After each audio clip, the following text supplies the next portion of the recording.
Affected consistency से अगर हम अनअफेक्टेड कंसिस्टेंसी तक जा सकें, यानी कि मेरे को रिजल्ट मिले या ना मिले, मेरा अधिकार कर्म करने में, और अगर मैंने उस पर पूरी एनर्जी डाल दी तो मुझे कोई जिंदगी में हरा नहीं सकता।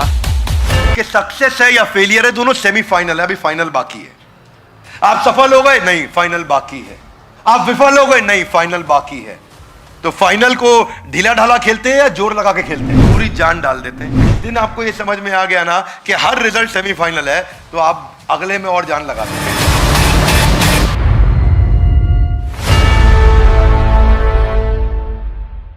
आज के इस एपिसोड में हम चर्चा करेंगे सबसे पॉपुलर श्लोक की, भगवत गीता के दूसरे अध्याय का 47वां श्लोक 247। कर्मण्येवाधिकारस्ते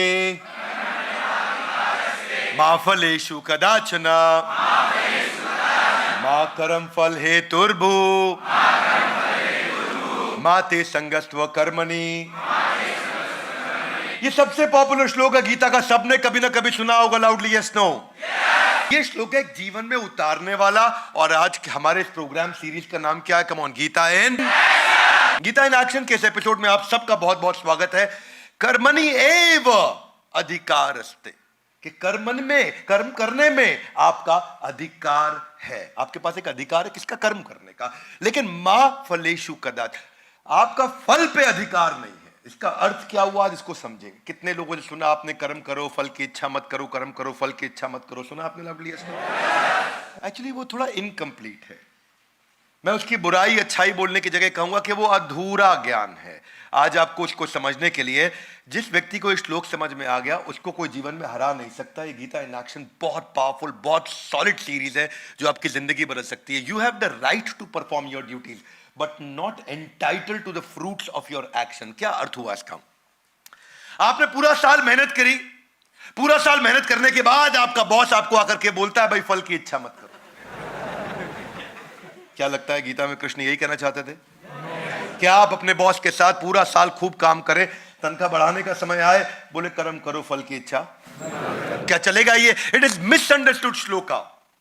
रियल एसेंस जो है, दो प्रकार के एफर्ट होते हैं। एक होता है एफर्ट विद वरी, एक होता है effort without worry. Wow, WOW, with worry और विदाउट वरी, दो प्रकार के हो गए। कौन सा बढ़िया है, चिंता युक्त या चिंता मुक्त? देखिए, इसको ना एक फॉर्मूला से समझते हैं हम लोग। एक होता है अफेक्टेड कंसिस्टेंसी और एक होता है अनअफेक्टेड कंसिस्टेंसी। अगर आप सबने ध्यान दिया हो, पिछले एपिसोड में हम कंसिस्टेंसी पे चर्चा कर चुके हैं गीता के एपिसोड में। अब यहां दो प्रकार की कंसिस्टेंसी हो गई, अफेक्टेड कंसिस्टेंसी, अनअफेक्टेड। यानी कि वो कंसिस्टेंसी जिसमें आप दिल से तो परेशान है लेकिन लगे हुए, अच्छा नहीं लग रहा लेकिन लगे हुए। और एक अनअफेक्टेड कंसिस्टेंसी, ये बहुत ऊपर की स्टेज। ये 4 स्टेज होती है, मैं स्टेजेस समझाऊंगा आपको, पर उससे पहले अगर श्लोक का सार समझना, इसको फॉर्मूला से समझो। जरा हाथ आगे लाइए, बोलिए condition plus action is equal to new reaction. Condition मतलब आपके आसपास परिस्थिति क्या है, एक्शन मतलब आप क्या एक्शन लेते हैं। जब ये दोनों जुड़ते हैं तो एक नया रिएक्शन मिलता है। इसका अर्थ क्या हुआ? रियलिटी आपके आसपास क्या है, मेंटालिटी आपके अंदर क्या है कि आप क्या एक्शन लेते हैं। जब रियलिटी और मेंटालिटी मिल जाती है तो न्यू पॉसिबिलिटी आती है। फॉर्मूला क्या है? Reality plus mentality is equal to new possibility, condition plus action is equal to new reaction. इस फॉर्मूला को समझो आप, ध्यान से सुनना। आपके हाथ में कंडीशन, यानी कि आपके आसपास क्या हो रहा है, वो आपके हाथ में है? Yes no? Come on, yes no? Condition आपके आसपास क्या हो रहा है, क्या वो आपके हाथ में है? Yes no? नहीं है आपके हाथ में। यानी कि कंडीशन आपके हाथ में नहीं है, आपके हाथ में क्या है? एक्शन है। अगर कंडीशन की चिंता करते रहे और एक्शन ठीक नहीं लिया तो न्यू रिएक्शन आपके कंट्रोल में कभी नहीं आ सकता। दो चीजें इस फॉर्मूला में, condition plus action is equal to new reaction. ना तो कंडीशन आपके हाथ में है, ना न्यू रिएक्शन यानी कि रिजल्ट, वो भी आपके हाथ में नहीं है। क्या अर्थ हुआ? Reality plus mentality is equal to new possibility. ना रियलिटी आपके हाथ में है, ना न्यू पॉसिबिलिटी आपके हाथ में है। आपके हाथ में केवल एक्शन है। लवली गाइस, कम ऑन, क्या है? केवल एक्शन है। इसीलिए इसको क्या बोलते हैं? Gita in action. कृष्ण यहां यही समझा रहे हैं कि ना तो रिएक्शन आपके हाथ में, ना न्यू पॉसिबिलिटी आपके हाथ में है। आपके हाथ में क्या है? एक्शन। एक्शन आपके हाथ में है। वही कृष्ण ने समझाया कि केवल इसी पे फोकस करो कि जब जब आप रिजल्ट की चिंता करते हो, don't get attach to the result. Result मतलब जो एंड आउटकम है, जो एंड आउट, जो बीच बीच में मिलता रहेगा आपको, एंड आउटकम मतलब बार बार मिलेगा। आपको चिंता किसकी करनी है? पर्पस की। जीवन का लक्ष्य क्या है? पर्पस की। पर्पस पे लगा रहूंगा। मैं आज आपको एक फॉर्मूला देता हूं, इसको बोलते हैं यूपीएससी फॉर्मूला, जो भगवान ने समझाया। यूपीएससी की तैयारी करी है किसी ने? यूपीएससी की जब तैयारी करते हैं तो बहुत तैयारी होती है। कृष्ण भी यूपीएससी की तैयारी करा रहे हैं श्लोक में। आधा गिलाई कैसे? यहां यूपीएससी का अर्थ है unaffected, peaceful, stable concentration. UPSC हाथा गिलाई है, अनअफेक्टेड, दिल में है पीसफुल, स्टेबल कॉन्सेंट्रेशन, ये है यूपीएससी। ये बड़ी गहरी बात है भैया, इसको समझो। अनअफेक्टेड का मतलब क्या हो गया? मेरी कुछ भी परिस्थिति है, आसपास कोई भी कंडीशन है, अनअफेक्टेड, पीसफुल, स्टेबल कॉन्सेंट्रेशन। मैं लगा रहूंगा, लगा रहूंगा, लगा रहूंगा, लगा रहूंगा, लगा रहूंगा, लगा रहूंगा। वहां कृष्ण बोल रहे हैं आपके हाथ में केवल एफर्ट है, रिजल्ट आपके हाथ में कभी भी नहीं होगा। हाँ, आपने कभी भी बुद्धिस्ट मॉन्क या कभी साउथ ईस्ट एशिया में जो मॉन्क होते हैं, जब उनकी मॉनेस्ट्री के अंदर तीरंदाजी की प्रैक्टिस होती है, जरा मेरी बात को ध्यान से सुनना, वो जब तीर चला रहे होते हैं, आप तीर छोड़ने के बाद सामने मत देखो डार्ट पे वो कहां जाके लगा है, उनके चेहरे को देखो। उनके चेहरे को देख के अगर बुल्स आए हुआ है तो भी पता नहीं चलेगा, और तीर अगर बाहर निकल गया तो भी पता नहीं चलेगा। चेहरे को देख के समझ में नहीं आता उनके।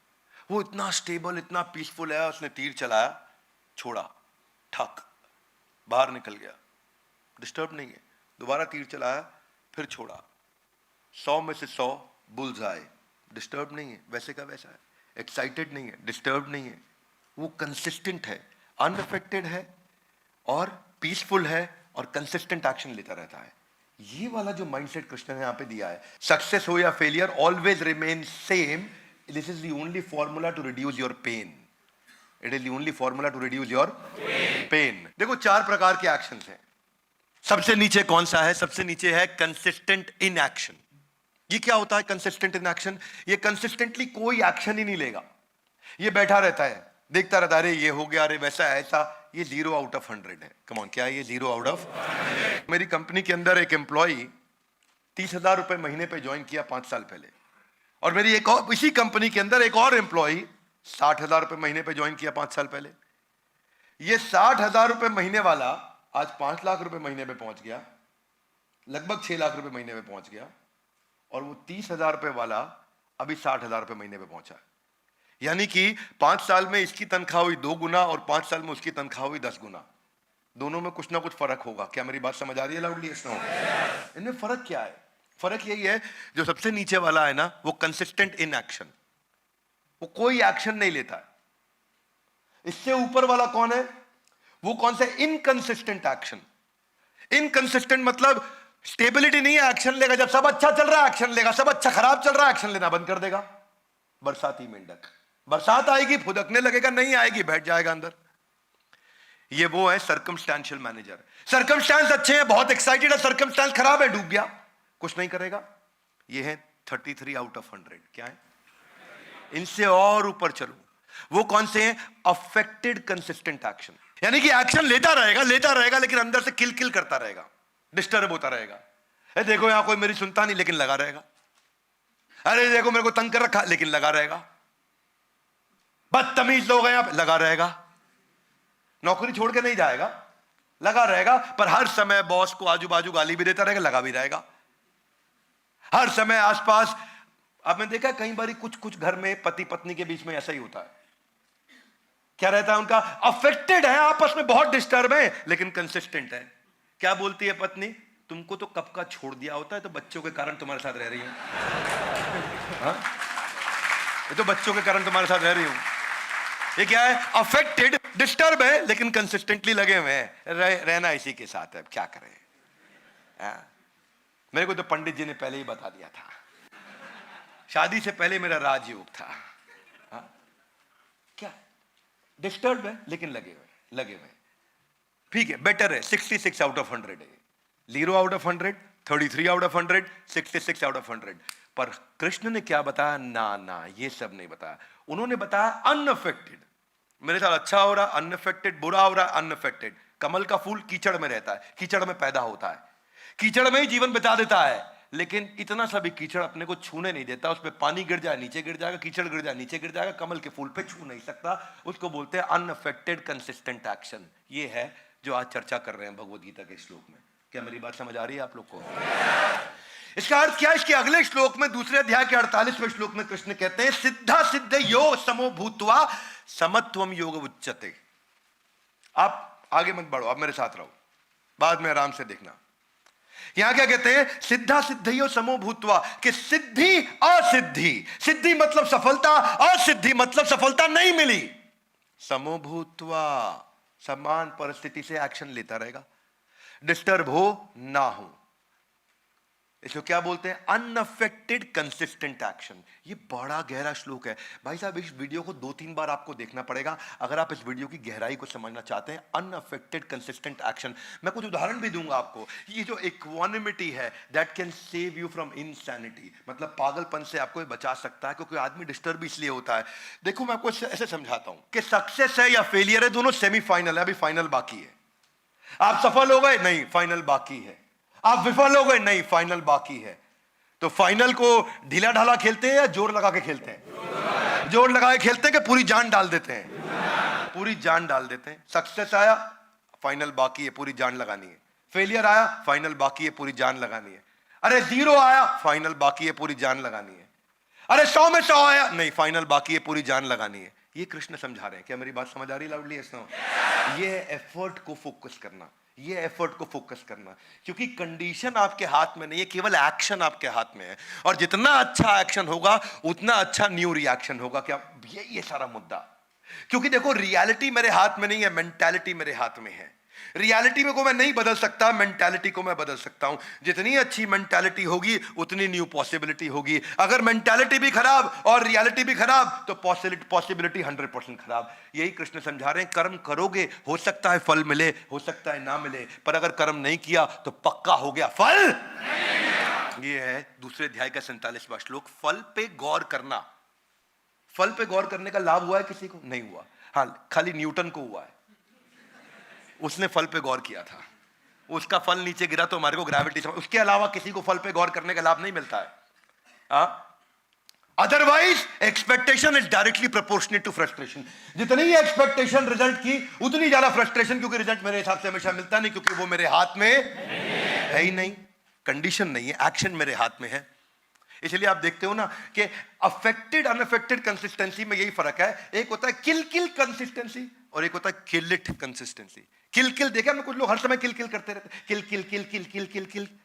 माता पिता की सेवा करते, किल किल किल किल लगे हुए, लेकिन कर कंसिस्टेंट है, छोड़ा नहीं पिताजी को, लेकिन साथ साथ कुछ भी बोले जा रहे। सरकारी कंपनी में देखो, इतना दुखी सरकारी एम्प्लॉय अंदर से, इतना दुख, छोड़ क्यों नहीं? नहीं छोड़ूंगा, नहीं, सरकारी नौकरी है भैया, छोड़ूंगा नहीं। कंसिस्टेंट है, लेकिन क्या है? अफेक्टेड है अंदर से, है कि नहीं? डिसएंगेज्ड एम्प्लॉय आपको हमेशा कंपनी में से मिलेंगे। यही है श्लोक। सिद्धियो असिद्धियो, सिद्धि हो या असिद्धि हो, आपको सफलता हो असफलता हो, बस जिस दिन ये समझ में आया ना, 100 आउट ऑफ 100 जो बुद्धिस्ट होते हैं वो समझते हैं कि अगर किसी की मृत्यु हो भी गई तो वो एक बड़े चक्र का छोटा हिस्सा है। वो बड़ी से बड़ी चीज से भी कभी डिस्टर्ब नहीं होते। ये है UPSC, unaffected peaceful consistent action. Come on, one more time, unaffected peaceful consistent action. बाहर से अनअफेक्टेड, अंदर से पीसफुल कंसिस्टेंट एक्शन। यह है गीता इन एक्शन। शबरी जो थी वो कितना सुंदर उदाहरण है इसका। हाथ अगला, कैसे? देखो, ऐसे कि ऋषि मातंगा जो थे, जब उनका देहांत होने लगा तो वो शबरी को बोल के गए कि वेट करना, प्रभु राम तुमसे मिलने के लिए आएंगे। शबरी बोली अच्छा। शबरी बोली ठीक है, मैं तैयारी करती हूं। वो ये नहीं बोली कब दर्शन होंगे, कब आएंगे, कोई डेट बता के गए नहीं, टाइमलाइन दे के गए, कैलेंडर ब्लॉक कराया नहीं, महीना बताया किस महीने में आएंगे, साल बताया नहीं। शबरी 4 चीजें रोज करती। सड़क को धोती, उस पे फूल गुलाब के पत्ते बिछाती, आरती की थाली तैयार करती और उनके लिए भोजन फल इत्यादि तैयार करके रखती। आज प्रभु राम आएंगे, आज प्रभु राम आएंगे, आज प्रभु राम आएंगे। 1 साल, 2 साल, 3 साल, सड़क धोई, फूल बिछाए, आरती की थाली तैयार करी, फल फूल रख लिए। सड़क धोई, खूब सारे फूल बिछाए, आरती की थाली तैयार करी, फल फूल तैयार की, 4 काम रोज करे। इसे क्या बोलते हैं? अनअफेक्टेड। नहीं आए, आए कोई बात नहीं, विद और विदाउट कोई बात नहीं। क्या है? Unaffected peaceful consistent action. और वही अनअफेक्टेड पीसफुल कंसिस्टेंट एक्शन 40 साल के बाद अचानक उनको 2 आदमी दूर से आते हुए दिखाई दिए, और उस दिन शबरी ने देखा और वो उछल पड़ी, बूढ़ी शबरी, और भागी कि मेरे प्रभु राम आ गए हैं। और वो 40 साल के बाद जब आए तो उनको दर्शन दिए। वो एक्साइटमेंट के अंदर जूठे बेर खिलाए, और जूठे बेर जिनको स्वयं श्री राम की स्वीकृति मिली। इसी को बोल रहा हूं, कंडीशन कुछ भी हो, जब कंसिस्टेंट एक्शन होता है तो न्यू रिएक्शन अपने आप हमारे फेवर में आ जाता है। यह है भगवद गीता का दूसरे अध्याय का 47वां श्लोक, कि सिद्धि या असिद्धि, कर्म करेंगे, हो सकता है फल मिले, हो सकता है, क्योंकि कर्मण्येवाधिकारस्ते, आपका अधिकार है कर्म करने पे, मा फलेषु कदाचन। पर इसके चक्कर में कई लोग क्या सोचते हैं? वो सोचते हैं कि भाई जब कर्म का अधिकार है, फल मुझे पता नहीं मिले नहीं मिले तो छोड़ो, कर्म करने की जरूरत नहीं। उसको भगवान ने पहले ही बोले, इस चक्कर में नहीं पड़ना भैया। क्या बोला? मां कर्म फल हेतुर्भु माते संगस्त्व कर्म। ये मत सोच लेना कि अब कर्म ही नहीं करूंगा। ये कृष्ण समझते हैं साइकोलॉजी लोगों की, कि रिजल्ट से नहीं आपको अटैच होना है, आपको पर्पस से अटैच होना है। महाराज भगीरथ के बारे में कितने लोग जानते हैं? सुना है नाम आपने उनका? महाराज भगीरथ कौन थे? उनको उनके गुरु ने बताया कि अगर तुम पूर्वजों की आत्मा को मुक्ति दिलाना चाहते हो तो तुमको गंगा जल की आवश्यकता पड़ेगी। गंगा थी नहीं, मां गंगा का वो आवाहन करना चाहते थे, इन्वोक करना चाहते थे मां गंगा को, पर मां गंगा थी नहीं। और ऐसा बताया गया कि मां गंगा अगर आ भी गई तो उनसे पूरी धरती डूब जाएगी। तो उन्होंने कहा मैं तपस्या करता हूं, मैं भगवान शिव को प्रार्थना करता हूं, ब्रह्मा जी अगर अपने कमंडल से गंगा को छोड़ दें तो धरती डूब जाएगी। वो तो अपनी जटाओं के अंदर भगवान शिव ने उनको समा लिया था, इसीलिए गंगा के साथ। तो वो तपस्या करने निकले और उन्होंने कई महीनों सालों साल महाराज भगीरथ ने तपस्या करी, खूब तपस्या करी, पर शिव जी आए नहीं। शिव जी आए नहीं। इसको क्या बोलते हैं? इसको बोलते हैं increased effort with every failure. One more time, come on. क्या? Increasing effort with every. इसको क्या बोलते हैं? इसको बोलते हैं इंक्रीजिंगली अनअफेक्टेड कंसिस्टेंट एक्शन। मतलब हर बार कंसिस्टेंट एक्शन लूंगा, लेकिन अगली बार और ज्यादा लूंगा, फेल हो गया और ज्यादा लूंगा, फेल हो गया और ज्यादा लूंगा। कई महीनों तक तपस्या करने के बाद फिर भगवान शिव नहीं आए, कई सालों की तपस्या करने के बाद नहीं आए, उन्होंने तपस्या बढ़ा दी। अब एक अंगूठे के बल पे खड़े हो गए महाराज भगीरथ, और एक अंगूठे के बल पे खड़े होकर तपस्या करने लगे। भगवान शिव प्रसन्न हुए, वो आए, उनकी कठोर तपस्या के कारण माँ गंगा यहाँ आ सकी। इसीलिए आज भी उनके इस प्रयास को भगीरथ प्रयास के नाम से जाना जाता है। इसको बोलते हैं इंक्रीजिंगली अनअफेक्टेड कंसिस्टेंट एक्शन। जिस व्यक्ति ने ये साइंस को पकड़ लिया, ऐसे व्यक्ति को कोई फेल ही नहीं कर सकता, क्योंकि वो फेल कभी होता ही नहीं है। हमारे साथ बड़ा भारत शो में इंस्पेक्टर जनरल उत्तर प्रदेश के, जिनके ऊपर एक वेब सीरीज भी बनी थी एमएक्स प्लेयर पे, वो आए थे। कोई बताएगा क्या नाम था उनका? हाँ, आईपीएस नवनीत सिखेरा। आईपीएस नवनीत सिखेरा ने क्या बोला वीडियो के अंदर? कि मेरे को माइक टाइसन बॉक्सिंग में नहीं हरा सकता। बोले क्यों नहीं हरा सकता? बोले क्या करेगा, ज्यादा से ज्यादा मार देगा, मैं गिर जाऊंगा, अस्पताल चले जाऊंगा। हारा नहीं मैं, ठीक हो जाऊंगा, फिर खड़ा हूं, दोबारा लड़, फिर मारेगा, गिर जाऊंगा। हारा नहीं मैं, गिरा हूं, फिर खड़ा हो जाऊंगा ठीक होने के बाद, आप मार के दिखा। और बोला मर जाऊंगा लेकिन हारूंगा नहीं। ये जो है ना अंदर फीलिंग, ये जो फीलिंग है, ये है कंसिस्टेंट एक्शन की फीलिंग। हाँ, ये कंसिस्टेंट एक्शन की, मेरे हाथ में कंडीशन नहीं है, मेरे हाथ में एक्शन है। One more time, come on. मेरे हाथ में कंडीशन नहीं है, मेरे हाथ में। और जितना अच्छा एक्शन उतना ज्यादा possibility of positive new reaction. जिस दिन इंसान कर्म को एंजॉय करना शुरू कर दे, फल आए या नहीं आए उसकी चिंता खत्म हो जाती है। That's the main point. हाँ, देखिए, आप हाथ आगे लाइए, हाथ आगे लाइए। ये रिजल्ट है और वो पर्पस है। रिजल्ट की चिंता नहीं, पर्पस की चिंता करनी है। क्या मेरी बात समझ में आ रही है? फॉर एग्जाम्पल, इलॉन मस्क को रीयूजेबल रॉकेट बनाना था, रिजल्ट क्या था? फेल हो गए, पर्पस पे लगा रहा। रिजल्ट क्या? फिर फेल हो गए, पर्पस पे लगा रहा। सारा पैसा खत्म हो गया, रिजल्ट फिर फेल हो गया, रीयूजेबल रॉकेट, लेकिन पर्पस नहीं छोड़ा। कंपनी बर्बाद हो गई, रीयूजेबल रॉकेट नहीं बना, रिजल्ट नहीं आया, पर्पस नहीं छोड़ा, लगा रहा। बाजार से पैसा लेकर के आया, आखिरी मौका था, पर्पस नहीं छोड़ा, और बाद में उसको सफलता मिली। क्योंकि सक्सेस और फेलियर फाइनल नहीं है, क्या है? सेमीफाइनल है। सक्सेस और फेलियर फाइनल नहीं है, सेमीफाइनल है। आप हर रिजल्ट के बाद आपको, जब आपने ये फीलिंग के साथ अगला मैच लड़ा के फाइनल बाकी है, तो आप जान कम लगाओगे ज्यादा लगाओगे? देखो एक मेरी बात सुनो, हाथ आगे लाइए। Condition, action, new reaction. कुछ लोग कंडीशन से ही परेशान रहते हैं, हाय मेरे को ऐसे बोल दिया, हाय मेरे को वैसे तो उनका 70-80% एनर्जी वहां चला गया। ठीक है, उसके बाद आगे क्या होगा, आगे क्या होगा, 20% एनर्जी वहां चला गया। बचा कुछ 5-7% एनर्जी लगाते हैं वो एक्शन में, उनकी बात बनती नहीं। अगर आपने कंडीशन की चिंता छोड़ दी, उसकी एनर्जी बच गई। रिजल्ट जो आगे आएगा, कंडीशन जो पीछे हो रहा है, रिजल्ट जो आगे आएगा उसकी चिंता छोड़ दी, उसकी एनर्जी बच गई। अगर दोनों की एनर्जी निकाल के एक ही चीज पर लगा दिया, कंसिस्टेंट एक्शन पर, तो इसमें 100% एनर्जी चली गई। क्या मेरी बात समझ में आ रही है भाई लोग? ये फॉर्मूला दे रहे हैं भगवान। इतनी डेप्थ मुझे दुनिया में कहीं नहीं मिली जितनी मुझे यहां लगी। क्योंकि जब आपका डर खत्म हो गया, प्रहलाद, भक्त प्रहलाद, जो कौन थे? ये हिरण्यकश्यपु के पुत्र थे, आप लोग को पता होगा सबको। और उनकी बहन थी होलिका, जिसके कारण हम होली का त्योहार मनाते हैं। होलिका के पास वरदान था कि वो जल नहीं सकती। Yes no? Come on loudly, yes no? No, Holika के पास ऐसा कोई वरदान नहीं था कि वो जल नहीं सकती। आपको मालूम नहीं है, होलिका के पास ऐसी चादर थी जिससे वो जल नहीं सकती। और वो चादर किसने दी थी? ब्रह्मा जी ने दी थी उनको। और ब्रह्मा जी ने चादर दी थी कि ये चादर लपेट ली, तुम जल नहीं सकती। अब हिरण्यकशिपु ने कहा, हाथ आगे लाई, ओ प्रहलाद को बिठा देते हैं इनकी गोद में और आग लगा देते हैं होलिका को। शॉल ओढ़ी होलिका ने, प्रहलाद को गोद में बिठाया। प्रहलाद को फियर नहीं है, मैं यही समझा रहा हूं इतनी देर से। उनको डर नहीं है, इतना सा भी डर नहीं है मैं जलूंगा। ओम नमो भगवते वासुदेवाय, वो अपना प्रार्थना कर रहे हैं, मंत्र जाप कर, उनको कोई डर नहीं है। और हुआ क्या? अब विष्णु को टेंशन।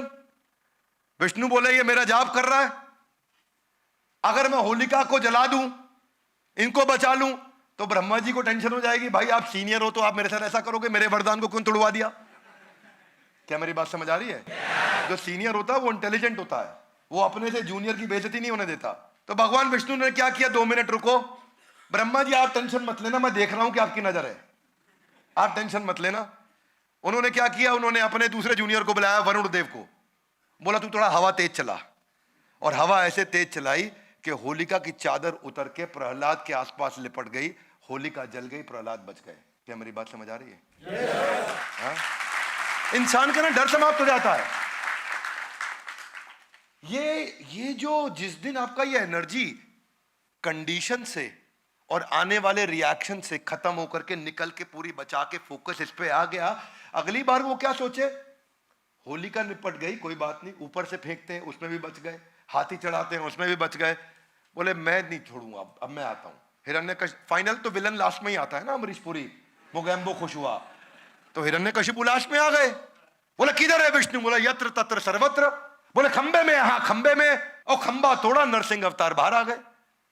हिरण्यकशिपु को लग रहा था कि भाई कोई टेंशन नहीं, इनको देख लूंगा मैं, क्योंकि मेरे को ब्रह्मा से वरदान मिल चुका।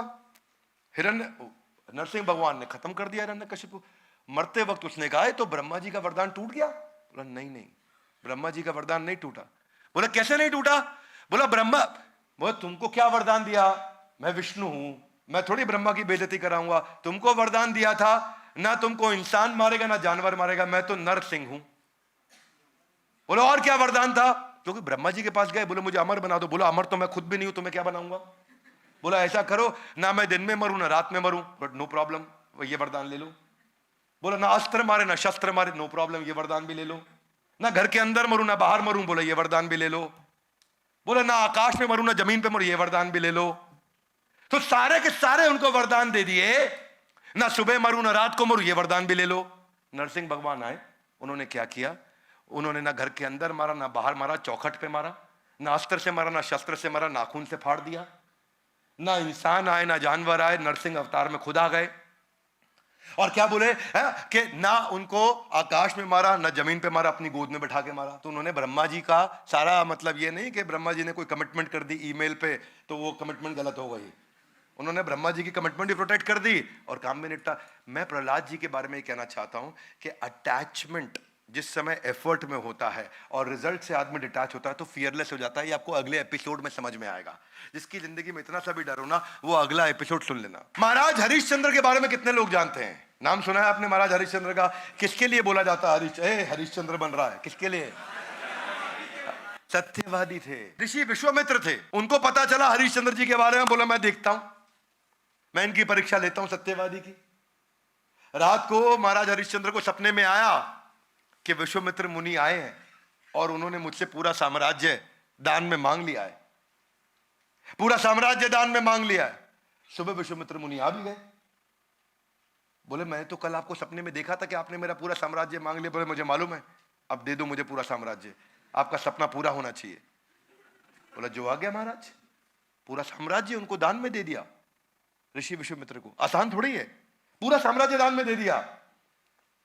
बोले साम्राज्य ठीक है, मैं तो ऋषि हूं, भिक्षा भी लूंगा ना। बोला ठीक है। बोले भिक्षा में क्या चाहते हैं? बोले भिक्षा में कुछ धन चाहिए मुझको। बोले देता हूं। कहां से दोगे? जब पूरा साम्राज्य, पूरी ट्रेजरी, पूरी मैन पावर, पूरा मैनेजमेंट, पूरा महल, पूरी प्रॉपर्टी सब मेरे नाम हो ही चुकी है, तो तुम कहां से दोगे? बोले कोई बात नहीं, रुकिए, मेरी पत्नी और मेरा बेटा मेरा है। उन्होंने अपने बेटे को एक दूसरे राजा के यहां बेच दिया, अपनी पत्नी को एक ब्राह्मण के यहां बेच दिया और खुद को शमशान घाट के चंडाल के पास जाके बेच दिया। और बेचने के बाद जो एक मुश्त रकम मिली, अब कभी तनख्वाह नहीं मिल सकती, बेच दिया अपने आप को, पर जो रकम मिली वो जाके ऋषि विश्वामित्र को दी। वो बहुत खुश हुए। राजा हरिश्चंद्र चले गए। अब ना उनके पास पुत्र क्योंकि वो भी बेच दिया गया, ना उनके पास पत्नी क्योंकि वो भी बेच दी गई, ना उनके पास अपना खुद की स्वतंत्रता क्योंकि वो अपने आप को भी बेच चुके थे शमशान घाट में, वहां मुर्दा लाशों को जलाने के लिए। और उनकी वहां सेवा क्या लगा दी गई कि जो भी मुर्दा लाश आएगी उसका तुम अंतिम संस्कार करोगे और तुम्हारे को एक सिक्का दिया जाएगा जिसको तुम हमारे को जमा करोगे। बोला मुझे क्या, तुम्हें कुछ नहीं मिलेगा, तुम अपने आप को हमें बेच चुके हो। अब वो राजा दूसरा जहां उनका बेटा काम किया करता था, कई महीनों तक वहां काम करता रहा, सालों तक करता रहा, उसको बदले में कुछ नहीं मिला। पत्नी ब्राह्मण के यहाँ काम करती रही, उनको कुछ नहीं मिला। लेकिन राजा के यहाँ पे काम करते करते हरिश्चंद्र के बेटे को सांप ने काट लिया। सांप ने काट लिया, कोई इलाज कराने वाला नहीं, जहर के कारण उसकी मृत्यु हो गई। माँ आई भागते हुए, देखा कि बच्चा मेरा मर गया, तो शमशान घाट ले गई। वहीं चांडाल के यहाँ जहां हरिश्चंद्र थे, उन्होंने कहा कि तुम्हारे पुत्र की मृत्यु हो गई, इसका अंतिम संस्कार करना है। राजा हरिश्चंद्र, जो अब वहां हरिश्चंद्र थे, राजा नहीं थे, बोले एक सिक्का तुमको देना पड़ेगा। बोली आपको तो पता है मेरे पास धन नहीं है, मुझे आप बेच चुके हो, लेकिन अब मैं पिता नहीं हूं यहाँ पे और तुम्हारा पति नहीं हूं, अब मैं यहाँ पे इनका बंधुआ मजदूर हूं, अगर तुम एक सिक्का नहीं दोगे तो अपने बेटे की मैं लाश को जला नहीं सकता। दोनों पत्नी भी और पति भी रोने लगे। और उसी के बाद तब भगवान को उन पर दया आई, उन्होंने आकर के वापस दर्शन दिए, पुत्र को जिंदा किया, राजमहल उनको वापस दिया। राजा हरिश्चंद्र एकदम फियरलेस थे, और इतना फियरलेस थे, इतना अनअफेक्टेड थे, इतना पीसफुल थे, इतना कंसिस्टेंट एक्शन था कि आज सैकड़ों हजारों साल के बाद भी महाराज हरिश्चंद्र के हम सब के सब इतने उत्साह से याद करते हैं। रियलिटी आप नहीं बदल सकते, केवल मेंटालिटी बदल सकते हैं। कंडीशन आप नहीं बदल सकते, आप केवल क्या बदल सकते हैं? एक्शन बदल सकते हैं। प्रवीण तांबे की कहानी आप जानते हैं ना? 20 साल तक क्रिकेट नहीं खेल पाया वो, 20 साल तक, 1995 से 2014-13 तक। 2013 में जाकर के 41 साल की उम्र में उनको एक बार एक एक्स्ट्रा की तरह ले लिया क्योंकि एक खिलाड़ी को चोट लग गई थी, पर वो 20 साल तक उन्होंने उत्साह छोड़ा नहीं।